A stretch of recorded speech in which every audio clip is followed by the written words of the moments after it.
What's going on with Lori Vallow Daybell? She's currently in court on a conspiracy to murder charge and she's representing herself. Why? Does she think she'll win? And how does she feel about her previous convictions? You were convicted of killing your kids. Where does that disconnect? Wrongly convicted. You believe wrongly convicted? Absolutely, 100%.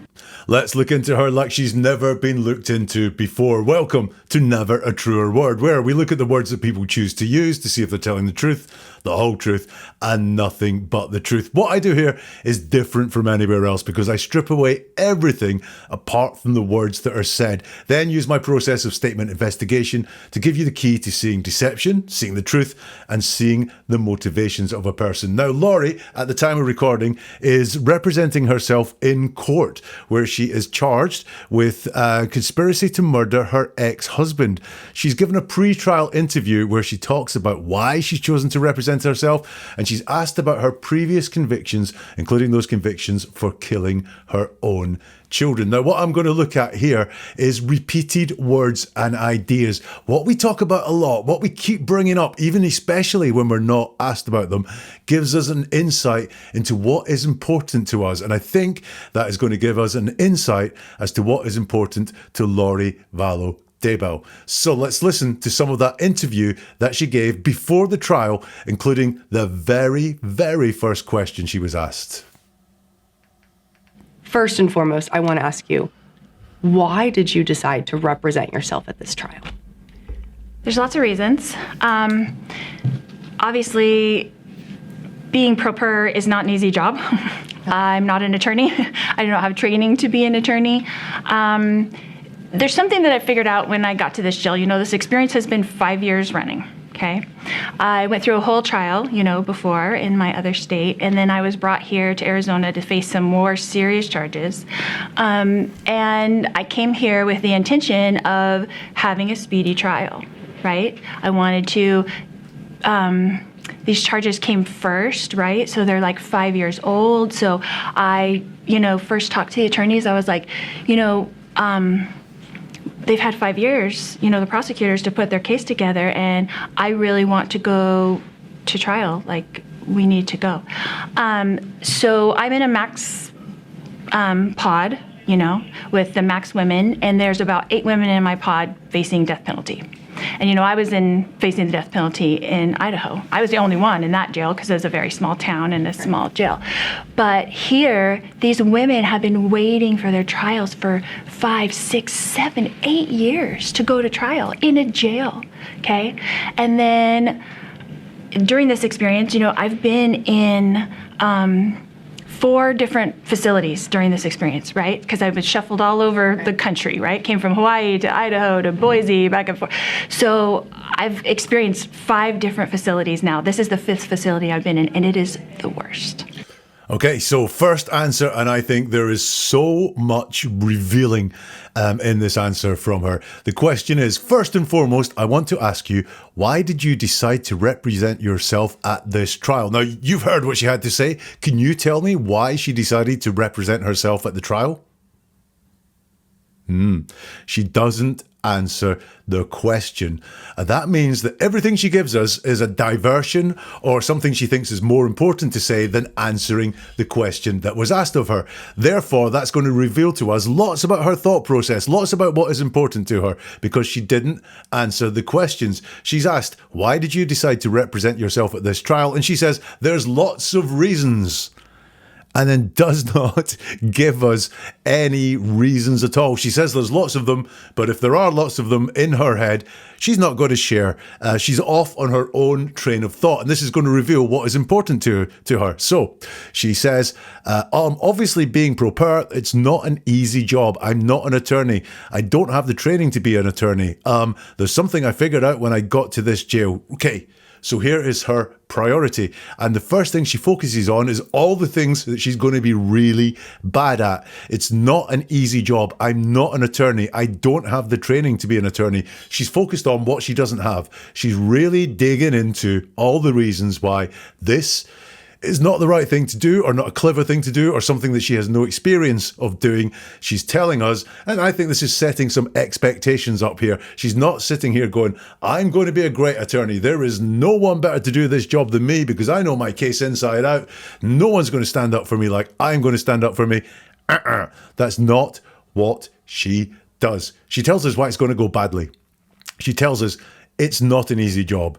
She tells us I'm not an attorney. She tells us I don't have the training to be an attorney. The first thing out of her head, I think this could be setting some expectations about why it might not go very well for her.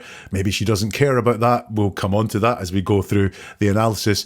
Maybe it's this was recorded just before the trial. So maybe this is really in her head of, man, this is going to go really, really badly because I'm not an attorney and it's not going to be an easy job. And then she says, there's something that I figured out when I got it to this jail, and she goes to talk about what that is, but these are her priorities. She's not going to be very good at this, or she doesn't have the training to do this, and also this thing she figured out when she got to jail, and she kind of expands on that. She says, this experience has been 5 years running, okay? Now, she does this a lot when she's talking. She checks in, that little okay at the end of the sentence. This experience has been 5 years running, okay?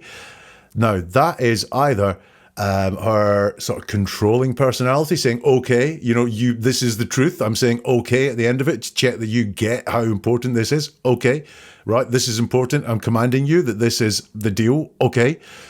Or she's nervous and she is worried about how she comes across, and she wants to ensure that the interviewer understands what she's talking about.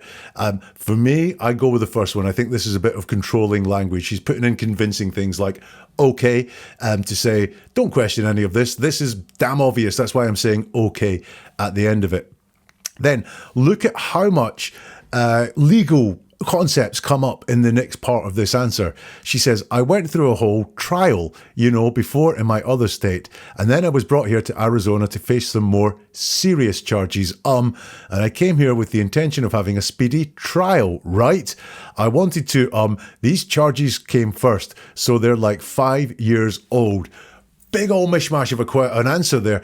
What can I get from inside that? Well, she's in the system, right? All she thinks about now is jail and charges and trials, because in this whole answer she mentions trial, serious charges, a speedy trial, charges that came first. So she is in the system. This is her life now. Trials, being in prison, being in jail, charges that she's fighting and so on. This is her life. This is what is going on. We have the beginning of the concept of time here. She says this experience has been 5 years running. She wanted a speedy trial. So speedy is about time as well. 5 years is maybe a long time. Speedy is making it go all fast. These charges came first. So again, that's an order of time that she's talking. And again, they're 5 years old. So the concept of time, very, very important to Lori Vallow Daybell, as is the concept of the legal system that she is in. And she also has a right there, which is like the 5 years running. Okay. She says, I came here with the intention of having a speedy trial, right? And I think, again, this is the truth. I'm just making sure you got this, but you need to get this. It's not arguable here. So I'm putting in right to convince you that don't even come and question any of this. But you'll notice it's all legal.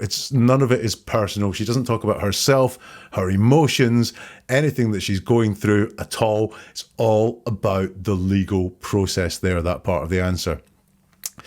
And she says, so, I first talked to the attorneys. I was like, they've had 5 years, the prosecutors, to put like their case together. And I really want to go to trial. Like, we need to go. So we can see again, time is her driving force. There's been 5 years, but she wants to go to trial. We need to go. So time is her driving force. In other words, getting this over and done with. You'll notice, saying as she's really serious charges, she's representing herself, that what is important to her is getting the trial done. She's not talking here about justice. She's not talking here about winning, proving her innocence or anything like that. She's just talking about doing it. You'll also notice that we've got attorneys, prosecutors, case, trial, more legal words. She's in the system. The system is her life now. Then she talks about these other women that are in the jail with her. She says, so I'm in a max pod, with the max woman, and there's about 8 women in my pod facing death penalty. And, I was in facing the death penalty in Idaho. I was the only one in that jail because it was a very small town and a very small jail.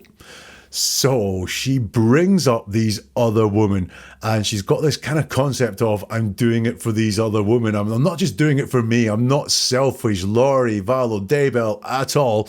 I'm doing it for these about 8 women that are in jail with me. But look how quickly they disappear when she's talking. She talks about that she's in this max pod with max women. There's 8 women and they're facing the death penalty. And then it all becomes about her again. And, I was in facing the death penalty in Idaho. I was the only one in that jail because it was a very small town and a very small jail. So she does bring in this concept of doing it for other people. She can't hold on to it for a long time. I don't think she is doing it for other people. I don't think these women mean anything at all to Lori. I think this is all about her. So she mentions the other woman, but she can't hold on to that thought, and she can't talk about them very long at all. We just have more legal terms there. She talks about the max pod with the max woman, legal jail terms. So again, she's just in this system. This is just her life, talking about them facing the death penalty there. The next part of the answer, exact same concept. She starts talking about the woman that she says she's doing this for, but then once more, she moves back to herself. The words are, but here, these women have been waiting for their trials for 5, 6, 7, 8 years to go to trial in jail, okay? And then during this experience, I've been in 4 different facilities during this experience, right? Because I've been shuffled all over the country, right? Came from Hawaii to Idaho to Boise, back and forth. And she's going to say back and forward, but she doesn't. But you can see again, she talks about these women waiting for their trials for 5, 6, 7, 8 years to go to trial. And then it's back to her. During this experience, I've been in 4 different facilities, right? I came from Hawaii to Idaho, back and forth. So she keeps trying to bring these women in, but then she drops them like a hot pan and starts talking about herself again. Being in the system is her life. And then she says, I've experienced 5 different facilities now. This is the 5th facility I've been in, and it is the worst. I believe that. Look, compared to everything that's got the okays and the rights, and it doesn't actually make a lot of sense until you break it down and try and work out what it is that she's saying. It's really straightforward that it is the worst. As a pedantic wordsmith, I can't pick any holes in that. So I believe that this current jail that she's in is the worst of all the ones she's been in.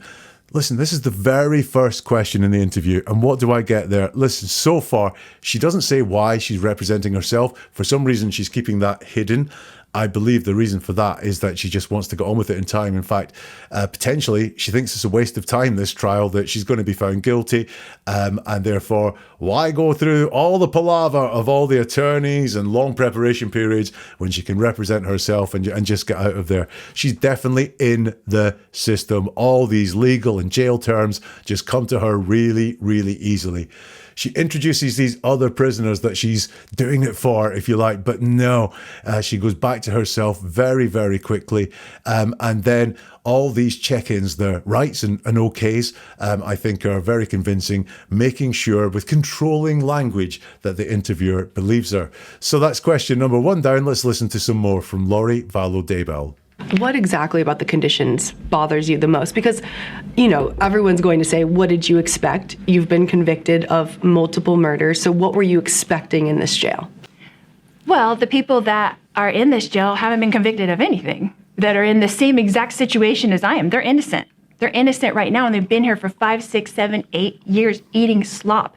Every day, the same thing, every single day, not going out in the sunshine, not having proper medical care, not having proper dental. If something goes wrong with your teeth, you know what the dentist will do from jail? They pull your tooth out.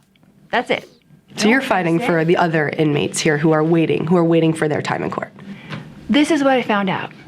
Arizona, different from other states, and I only know the 2 states because I've only dealt with 2 judicial systems, right, has no intention of giving anybody a speedy trial, even though it's your constitutional federal right, okay?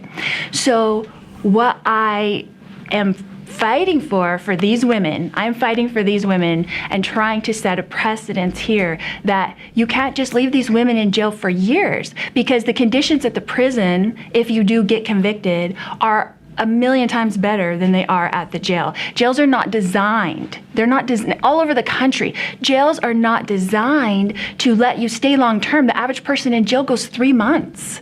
You're in there for 8 years. You've had teeth pulled out all over. You don't have any kind of thing that you need here. So I talked to my attorneys and said, I need to go. And they said, we can't do it, because I agreed with them, right? Because I said, from their professional stand, they want to go to court prepared, right? Of course. I'm a hairstylist. I used to charge tons and tons of money in Austin, Texas to do hair. So I'm not going to charge someone $400 to do their hair and let them walk out the door and not let it look good, because that's my reputation. So I talked to my attorneys. I said, I understand where you're coming from. I understand 100%. I don't want to put you in the position where you're saying, I can't do a good job for you.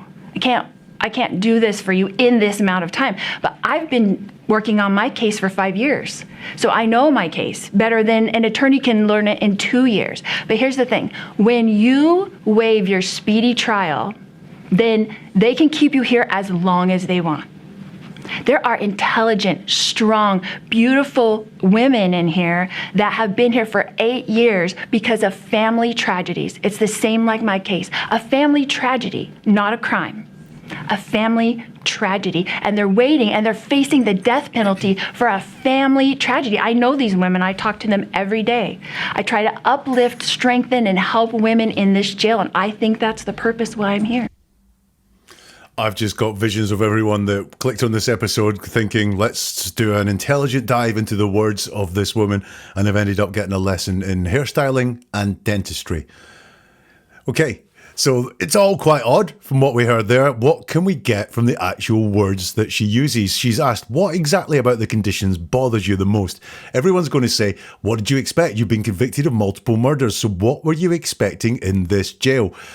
Lori starts her answer with, well, and that's always a flag for not necessarily a lie is coming, but I'm not going to answer the question you asked. I'm going to talk about something that I want to talk about and give more of an explanation than just an answer to the question. An answer to the question would be maybe what she was expecting or what about the conditions bothers her the most. But instead, we get this big speech that she prepares us for by starting the answer with that word, well. And she says, well, the people that are in this jail haven't been convicted of anything.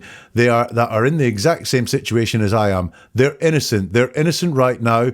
And they've been here for 5, 6, 7, 8 years eating slop. So we have some slop in there, which is maybe something that is bad about the conditions.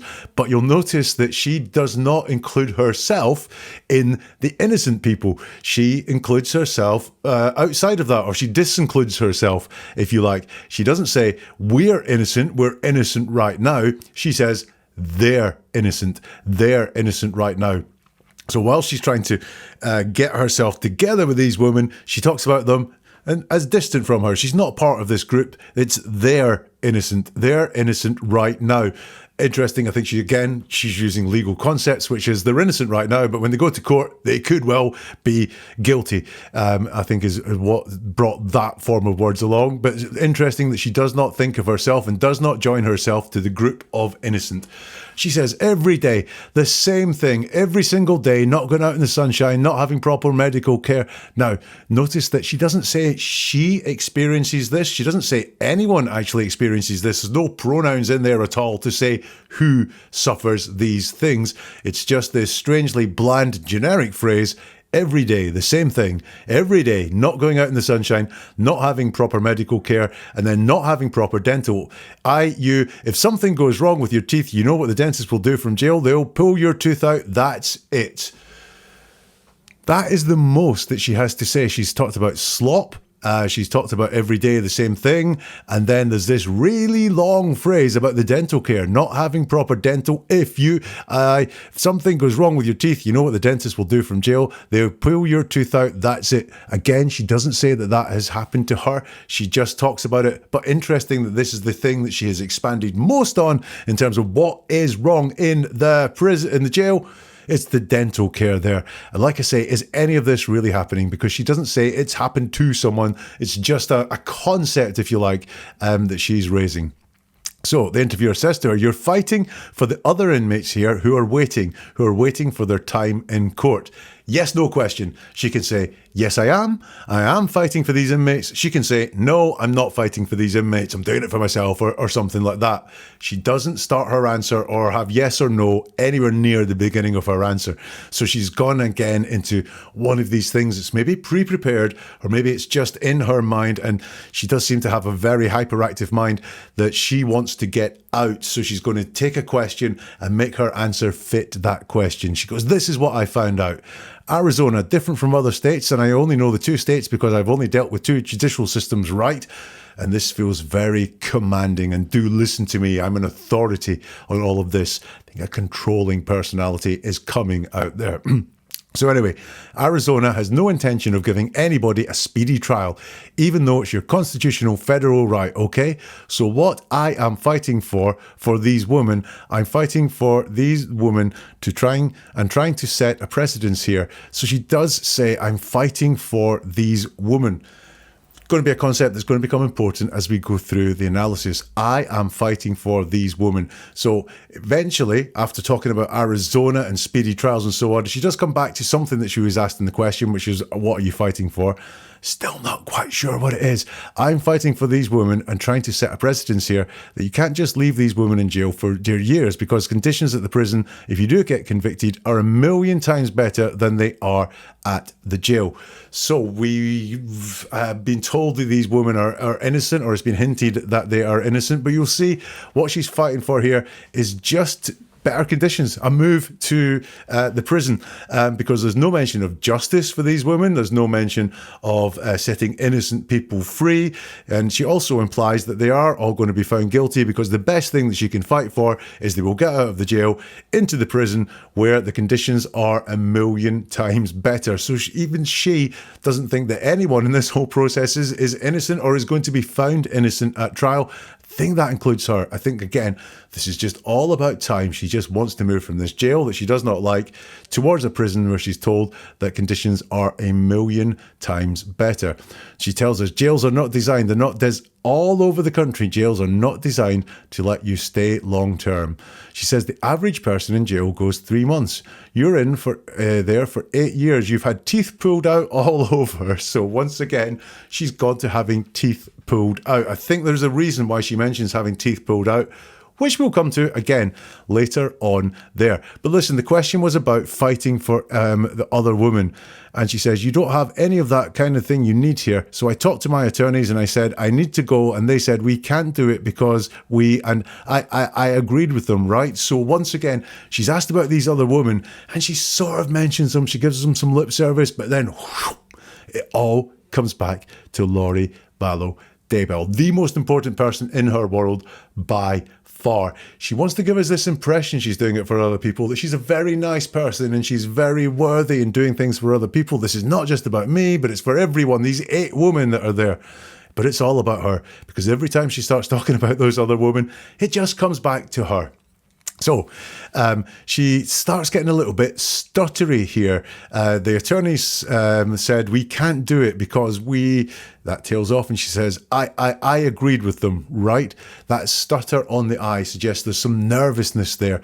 When we stutter on I, we're joining ourselves to whatever comes next, but I, and then whatever comes next. The thought process is, am I ready to join myself to this, especially if it's a lie? So I'm not so sure that she did agree with them, because she feels the need to tell us that she agreed with them. Why would she feel the need to say she agreed with them? Why was what the attorneys just say not taken as fact?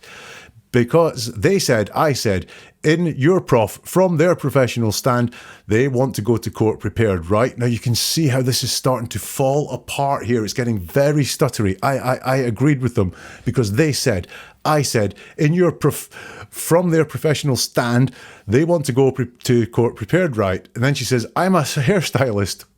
I used to charge tons and tons of money in Austin, Texas to do hair. You can see some ego coming through there, which is, look, I'm not just a jailbird. I'm not just a convict. I'm not just someone who's in here for multiple murder convictions. I'm a hairstylist. I used to charge tons and tons of money in Austin, Texas to do hair. Now, do you notice the tenses there? I'm a hairstylist is in the present tense. I am currently a hairstylist is what she's saying there. I used to charge tons and tons of money in Austin means I did, but I no longer charge tons and tons of money in Austin. Obviously very true because she is in jail, but I think she still sees herself as a hairstylist. Potentially that is her identity. She's a hairstylist. If you can see the video, you can see that her hair has been done to within an inch of its life. Very good hairdo for someone that is in jail. Potentially she also does hair for women in prison, which is why she can say, I am a hairstylist, but she doesn't charge anymore. I used to charge tons and tons of money in Austin, Texas to do hair, but a real hint of ego showing through there. I may be in jail now, but once upon a time, I was a great hairstylist who charged tons and tons of money. She carries on from her hairstyling anecdotes. So I'm not going to charge someone $400 to do their hair and let them walk out the door, not let it look good, because that's my reputation. She's trying to talk about how she identified with the attorneys here, and she understands that the attorneys don't want to go to a quick trial because they won't be prepared for it and their reputation is on the line. And so she's drawing this analogy with what she used to do as a hairstylist, but she's in the present tense here, saying that if someone walked out the salon with not good hair, her reputation would be ruined. Lori, I hate to break it to you, your reputation is about a lot more now than your hairstyling prowess.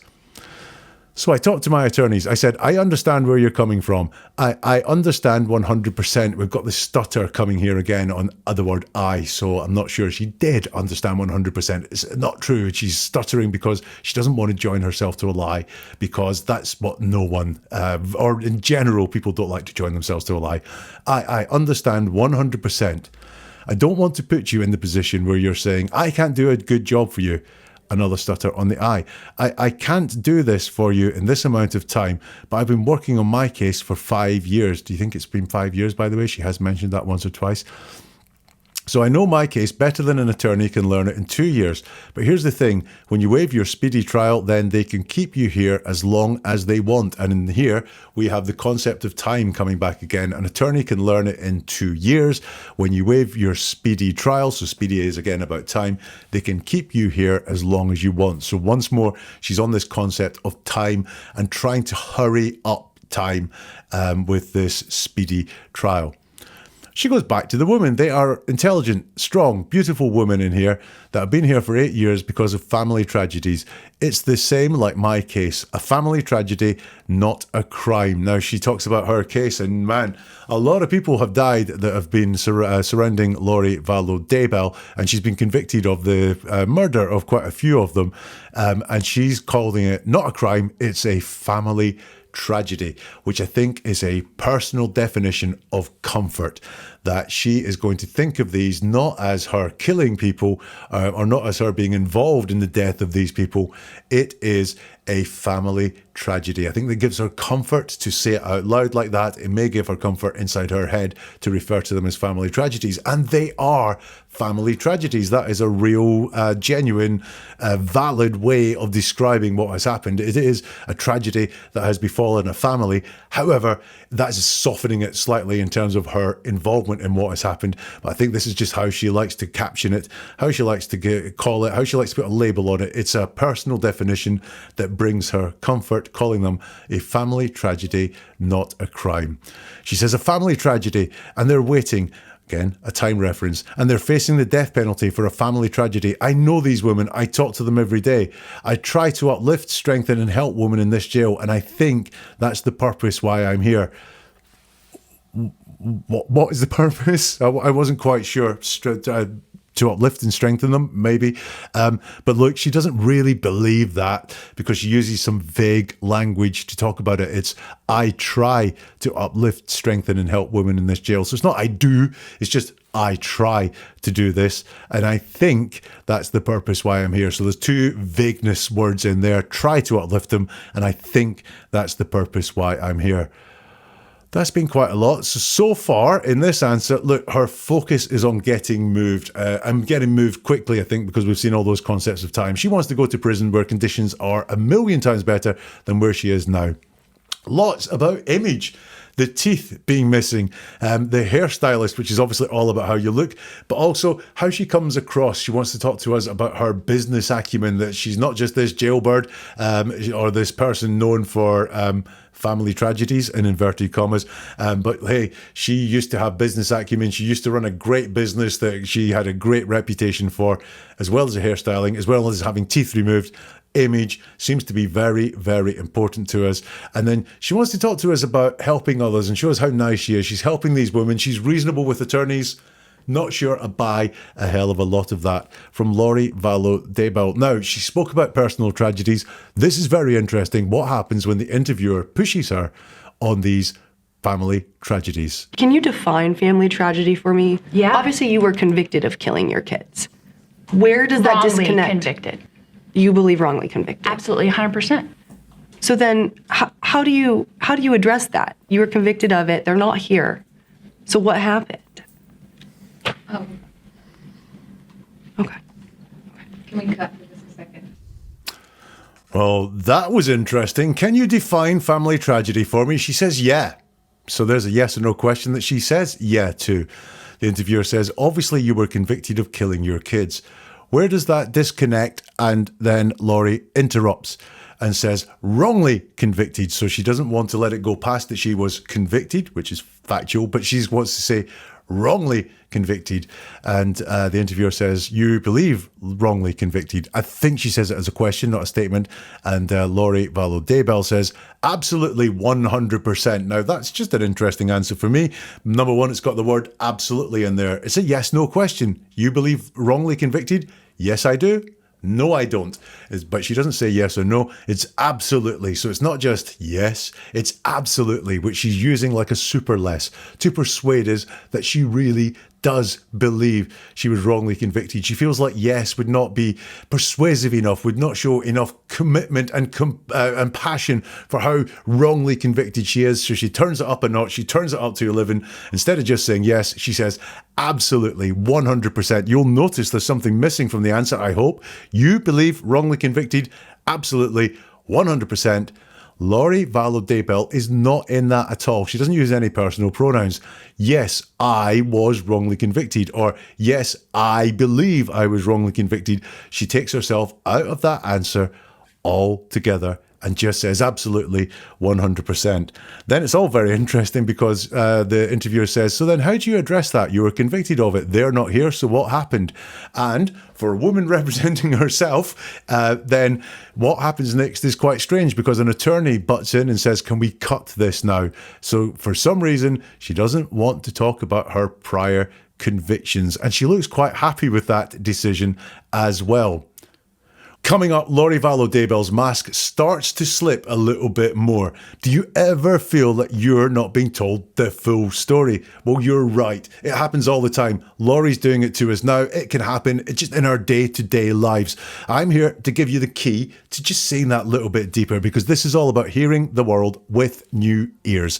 I'm on a mission to share this with as many people as possible. So if you want to unlock that secret, subscribe to this channel, follow, join in the movement if you can. Also delve into the archives. There is a treasure trove of cases waiting to be explored where I dig into the words that people use and give you tips to use in your day-to-day life for understanding whether you're hearing the truth or deception and the motivations when people speak. And if you know someone who needs this skill, someone who deserves to hear the truth, then hit the like button, share this and recommend it and pass it on because every single click, every single share, it fuels the fire. It allows me to dig deeper, analyze further, and bring this life-changing skill to even more people. I hear from people, grateful audience members who've navigated tricky personal life situations using the listening skills and the analytical skills that they've learned on this channel. Your like, your share, your recommendation could help someone like that. It is a great gift to give. Whichever button you press, thank you so much for pressing it. Let's go back into the jail and speak to Lori Vallow Daybell. What's your biggest complaint? What do you want to see happen? And is that the tone that you want to take throughout this trial?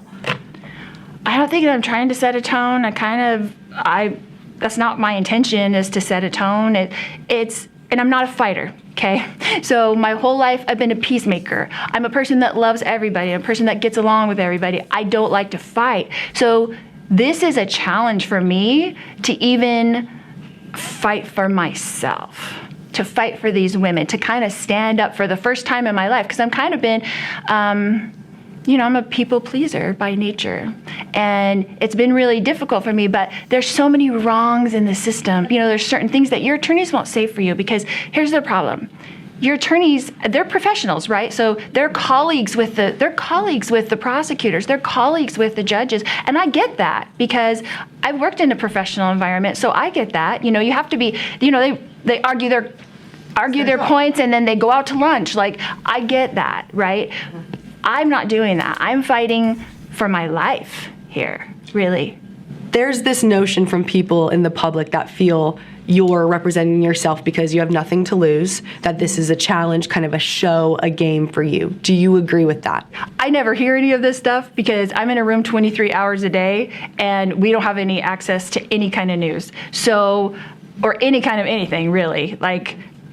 So I didn't know that people were saying that, but I wouldn't agree with that, obviously. So, what's your biggest complaint? She's asked. What do you want to see happen? And what is the tone that you want to take through this trial? And she starts off by talking about the things that are not happening. I don't think I'm trying to set a tone. So she's talking about something that isn't happening. I'm not trying to set a tone. That's not my intention, is to set a tone. So once again, there's no tone being set, okay? And I'm not a fighter. So what is happening here? She's started off by reacting to the question and telling us why the question's a bad one. I'm not trying to set a tone. It's not my intention to set a tone. And also, I'm not a fighter. When someone tells us what they're not, that is where their focus is, as Lori is going to prove for us as we go through this answer. She says, my whole life I've been a peacemaker. I'm a person that loves everybody, a person that gets along with everybody. I don't like to fight. Now, she has just said there, I'm not a fighter, and she wants to combat that by saying something else that shows that she's not a fighter. Look at how she uses extreme words that are 100% solid, if you like. So my whole life I've been a peacemaker. I'm a person that loves everybody, a person that gets along with everybody. So what she's saying there, it just can't be true unless she's bloody Superwoman. My whole life I've been a peacemaker. Well, that's not true for anyone. We all are not these perfect people. So this is a lie, and this is her being very persuasive and manipulative as well. I'm a person that loves everybody. No one loves everybody. We might say we do, but we don't love everybody. She's using these extreme 100% words, totality words, to convince us and persuade us of something. So I don't believe this at all. Why does she feel the need not to be honest and talk about it in a more realistic way? Why does she feel the need to go and use these full, total words? My whole life, I'm a person that loves everybody, a person that gets along with everybody. Again, no one gets along with everybody. We've seen what happens if you don't get along with her, if you don't fit into her worldview. But she wants to tell us that she gets along with everybody. And then she says, I don't like to fight. Now, she's told us I'm not a fighter, but then she says, I don't like to fight. Wow, what's going on there? She doesn't like to fight. That's not saying she doesn't fight at all. It's just, I don't like to fight. So she doesn't have the real words to sort of show us what a peace-loving, nice person she is, what a fighter she isn't. This bit all doesn't fall together well. She continues, so this is a challenge for me to even fight for myself, to fight for these women. So 2 fights there. Again, I think fight is something that is high in her head. She is fighting for something. Despite the fact she's told us she's not a fighter, that's where her focus is, on a fight. And then she gets really woolly. She says, to fight for these women, to kind of stand up for them for the first time in my life, because I'm kind of been, I'm a people pleaser by nature, and it's been really difficult for me, but there's so many wrongs in the system. So we've got that wishy-washy kind of stand up for the first time in my life, because I've kind of been, a people pleaser by nature. You can just, if you're listening to it, you can see she's lost her flow here compared to how vividly she talked about how rubbish life in jail was, how it's a million times better in prison. Now she's lost her flow as she's talking about this. It's really not all coming together very nicely for her. She goes on, you know, there's certain things that your attorneys won't say for you because here's the problem. Your attorneys, they're professionals, right? So they're colleagues with the prosecutors, they're colleagues with the judges. And I get that because I've worked in a professional environment. So I get that, you know, you have to be, you know, they argue their points and then they go out to lunch. So once more, she's trying to tell us how she gets these attorneys. She says, I get that. They're colleagues with the judges. I get that.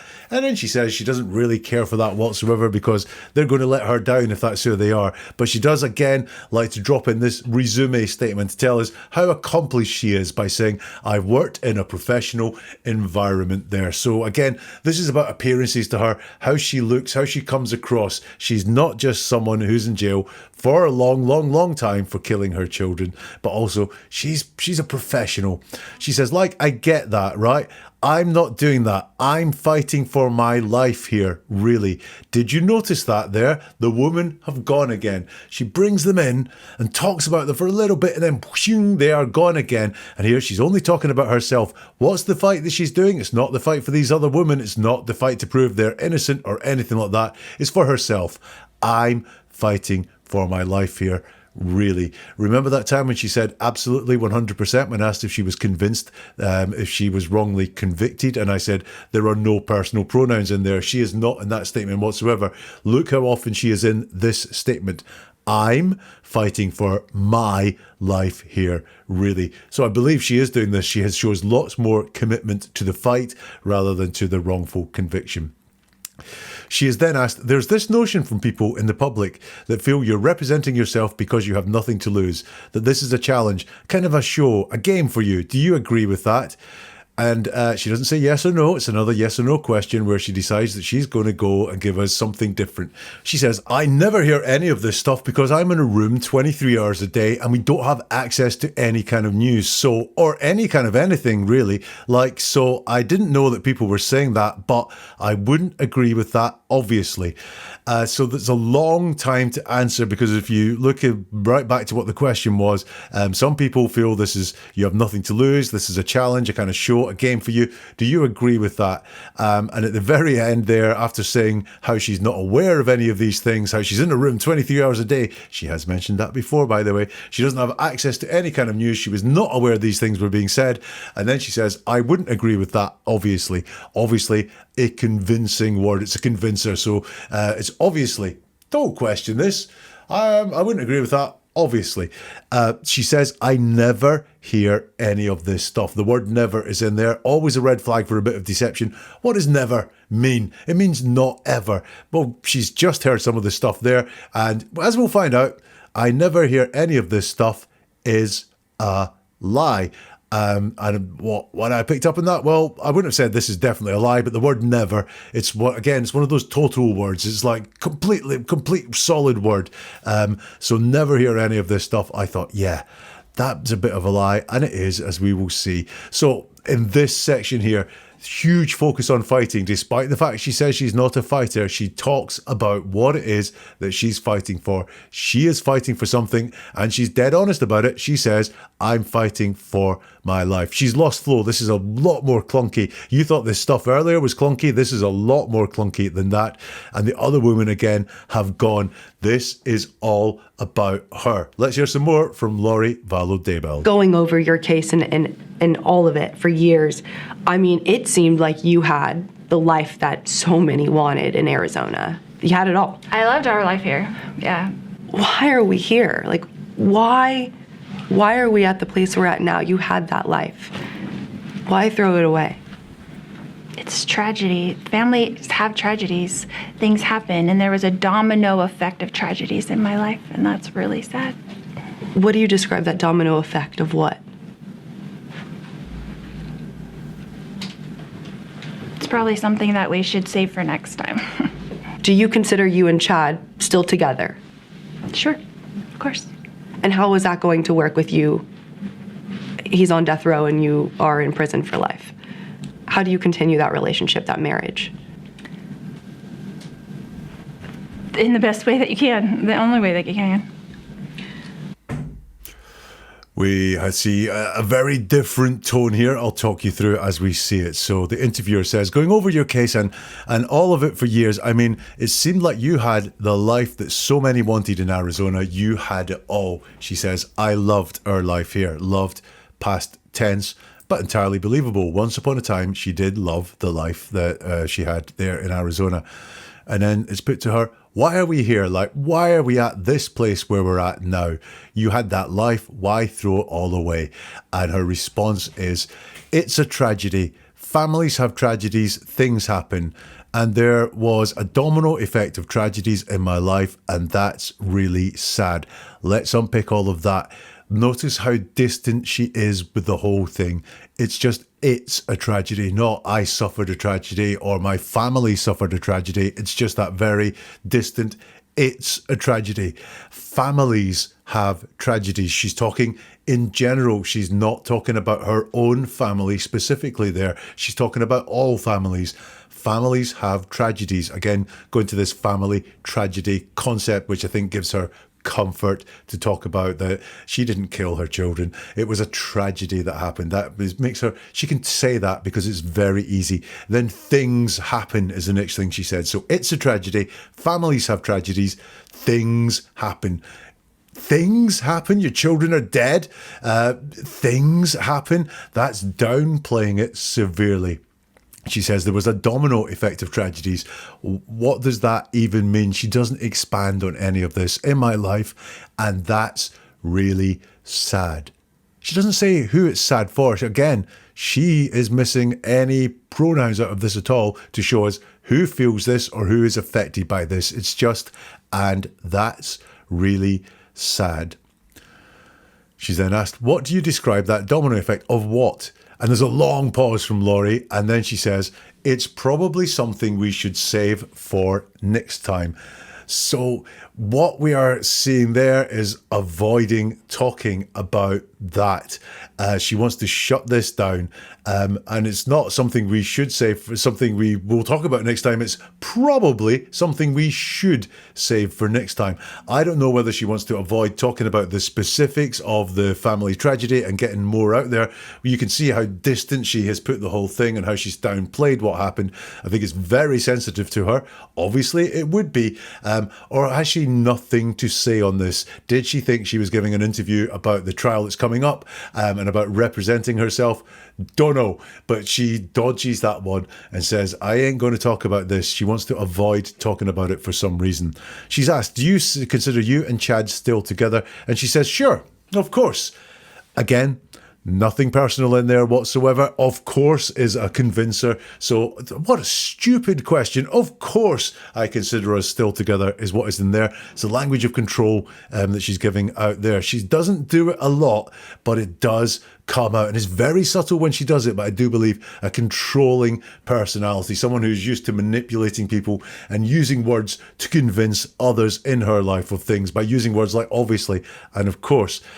The interviewer asks her, and how is that going to work with you? He's on death row and you're in prison for life. How do you continue that relationship, that marriage? Lori's answer is, in the best way that you can and the only way that you can. So we've nothing there of any specifics. It's a very, very general, bland answer. And she's not talking about herself again. She's dropped out herself from this again. It's just the best way that you can. And the only way that you can. You might have noticed there as she's talking about this, and these are very personal questions, the answers are much shorter. I loved our life here is one of those answers. It's a tragedy. Families have tragedy. Things happen. The sentences are much shorter. There's a lot less run on when she's talking and pushed to talk about her life, her relationships, her children. Then she shuts down and she's giving very, very short, nondescript answers. And even says, I'm going to avoid talking about this at some point. So she really has changed her flow there. Let's get some more from Lori. What do you think people have wrong about you? Pretty much everything. Like what? Specifically, I don't really know what people think, because I don't have access to the kind of media that you guys are watching all these things. I never get to watch anything. Right. So I hear things from different people. I get text messages from people saying, oh, so-and-so said such and such. And I'm like, okay, I don't have access to what the people know. So I kind of can't clear it up because kind of don't know what it all is. If you could clear something up right now, what would it be? That I love everybody, that I'm here for a purpose. I think, God put me here in this jail, the worst jail in the country, they say, and I really can't argue it. But when I got here, the girls are like, did you know that you got brought to the worst jail in the country? And I was like, I can't argue that it's not. But he brought me here to help uplift and strengthen these women. And that's what I try to do every day. I'm a certified group fitness instructor, and I worked here at Fitness Works and taught aerobics. And so I teach a workout to the girls every day. We laugh together, we cry together, we pray together. We're all in our separate cells. We're in there 23 hours a day. So we just talk to each other through the cell doors, right? Like each of us get out an hour a day and we can talk to each other through the door. We have to take our shower and whatever. But this jail, some days you'll be in your cell for 3 days. They go on lockdown and you don't get out for 72 hours. You're just in your room. So I'm here to help strengthen these other women. Sometimes God needs somebody to go into the trenches. And I think he put me here for that purpose. Lots to go through there. The first question in that section was, what do you think people have wrong about you? And she says, pretty much everything. Now, the pretty much says not everything, that some people have things right about her. But she's asked, what do you think people have wrong about you? She says, pretty much everything. So even if we accept that a lot or some, which pretty much indicates, how does that fit into what she said earlier, which was, I never hear any of this stuff because I'm in a room 23 hours a day, don't have any access to any kind of news, anything really. I don't know what people were saying that, but I wouldn't agree with that. And yet, what do people have wrong about you? Pretty much everything. The two things do not go together. So she's pushed on it, and the interviewer says, like what? And Lori says specifically, which she says is a question, she's buying some thinking time here, because Lori does not like saying bad things about herself at all. We have seen it in the softening of what she's convicted of, softening of what she's accused of. She does not like saying bad things about herself at all. And this is forcing her to say, not owning the bad things, it's saying what people are accusing her of, but she wants to think of a way of getting out from under this. And so she starts using some really vague, minimizing words. She says specifically that buys her the thinking time. And she stutters on, I don't know. I don't really know what people think, because I don't have access to the kind of media that you guys are watching and all these things. I never get to watch anything. So I don't really know. Well, if you don't really know, you have some idea. You do have some things that are going on. It's just really know. So she's weakening it there with that really. I don't have access to the kind of media that you guys have, saying she does have access to some kind of media. And then she says, I never get to watch anything. That word never is in there again. Don't believe that. I think she does watch things. She says, so I don't. I hear things from different people. I get text messages from people saying. So all of a sudden now she does know what people think, because she's telling us that she does get messages from different people, text messages from people. So she does know what people are saying. So she just does not want to admit, I think, out loud that some people do not like her. Some people have a very bad point of view of her. And look, she doesn't verbalize what people are saying. She just puts it into this generic, so-and-so said such and such. She doesn't want to say, people say I'm a callous killer, I'm the worst mum that ever existed, or anything like that. She doesn't want to say any of that out loud. She's distancing herself from all of that. It's just so-and-so said such and such. Lori continues, and I'm like, okay, I don't have access to what the people know, so I can clear it up, because I kind of don't know what it all is. Just kind of don't know. So you do know. I don't have access to what people know as well as interesting. What she's saying there, in her words, in her own words, so let's believe her, is these people know things about her. She just doesn't know What they know is what she's saying, but she does say that people know these things. And you'll notice there's no rebuttal, so she doesn't come back and say anything that people have got wrong. She does say she's aware of what people are saying, but she doesn't say this is wrong, people don't know me, the actual real me is this. No rebuttal of any of those things that people are saying at all. She's asked, if you could clear something up right now, what would it be? She says that I love everybody. So there we go. We've got this total word again, this 100% word. I love everybody. No one loves everybody, so that's a lie. That I'm here for a purpose. I think, God put me here in this jail, the worst jail in the country, they say, and I really can't argue it. But when I got here, the girls were like, did you know you were brought to the worst jail in the country? So she's back on that jail that she really does have a bee in her bonnet about. Like, I spotted it near the very beginning when she just spoke about this being the worst jail in the country. I said, I believe she thinks that. And she's talking about it again. She's asked about if you could clear something up, what would it be? And she says, I love everybody. And then she goes on and talks about how bad the jail is. It's a huge priority in her head for her to get out, in her words. She carries on. And I was like, I can't argue that it's not, but he brought me here to help uplift and strengthen these women. And that's what I try to do every day. Just try to do it. She doesn't say she always succeeds. I taught I'm a certified group fitness instructor, and I worked here at Fitness Works and taught aerobics. So once more, we've got the ego showing through. She doesn't just teach aerobics. She doesn't keep people fit. It's more about her telling us that she's certified. Hey, she was a hairdresser with a great reputation. She charged lots of money. She was really much in demand. I am a certified group fitness instructor. Certified is the word that comes through there for me. Again, a little bit of ego showing through. And then I think she catches herself in a big lie. She says, and so I teach workout to the girls every day. We laugh together. We cry together. We pray together.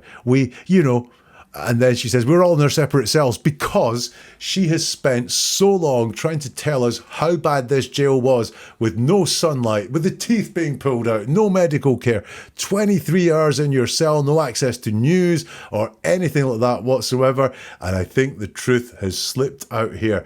I teach workout to the girls every day. We laugh together. We cry together. We pray together. Sounds a great time, doesn't it? There's workouts every day, lots of laughing, lots of crying, lots of empathy. What a great group, all praying together as well. That's really nice. We're all in our separate cells. We're here 23 hours a day. So we just talk to each other through the cell doors, right? Like, each of us gets out an hour a day and we can talk to each other through the door. Is that what happened? Or are you painting the worst possible scenario there? Did you realize that you're let out, that actually you're all right in there? It's not as bad as you're painting it. I'm not saying it's, like a day in the Garden of Eden. What I am saying is that laughing together, crying together, praying together sounds like quite a nice communal experience she can have at times there. And she realizes that as well. And she's like, oh, by the way, we're all in our separate cells. We have to take our shower and whatever, but in this jail, some days you'll be in your cell for 3 days. Now, that's, I think, is a misspeak, because some days you can't be in your cell for 3 days. It just doesn't work logically. They go on lockdown and you don't get out for 72 hours. Again, this is all about you. They go on lockdown and you don't get out for 72 hours. Not about her. You're just in your room. So I think she is painting this a lot worse than it is. She doesn't have the genuine, authentic experience to put herself in there with some personal pronouns and not saying, I'm just in my room for 23 hours a day. So I'm here to help strengthen these other women. Sometimes God needs somebody to go into the trenches, and I think he put me here for that purpose. I think he put me here for that purpose. She didn't really say what the purpose is. It's just being in this trenches and teaching aerobics. Is maybe that's God's will. I don't know. That's what I have from that interview.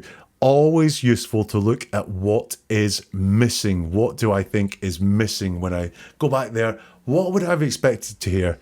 And what is missing for me is anything about proving her innocence, anything about success at the trial, what she thinks it is that she can achieve with the trial. There's nothing in there at all with an upcoming trial, conspiracy to murder her ex-husband.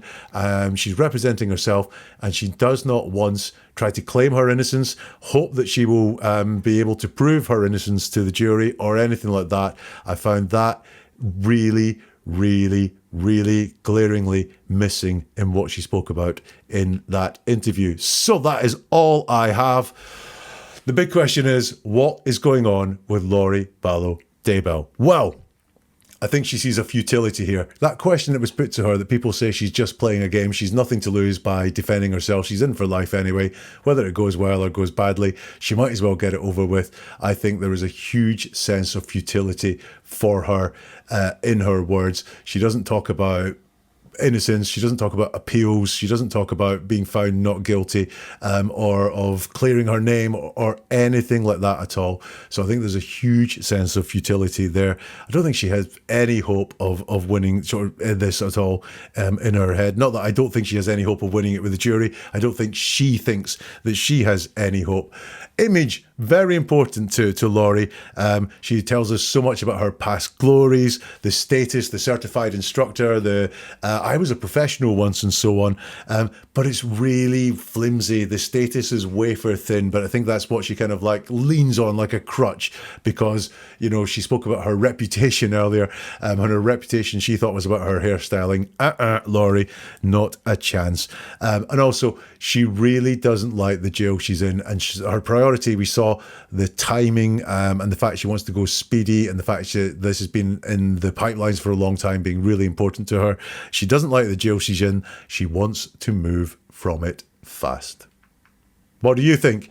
Do let me know in the comments if you can, or get in touch on social media. NeverAtruerWord.com is the website. There you will find a whole load more podcasts and videos so you can take a deep dive into the words that people choose to use and understand whether they're telling you the truth, whether they're deceiving you, and what the motivations are, what's going on in their mind, very much like we did with Lori there. If you want even more, you can become a member of the YouTube channel or a subscriber on Spotify, and you will get early access to episodes like this and also bonus exclusive episodes too. That's becoming a channel member on YouTube or a subscriber on Spotify. You can check out all the details of absolutely everything at neveratruerword.com. And we'll see you soon for something new from Never a Truer Word.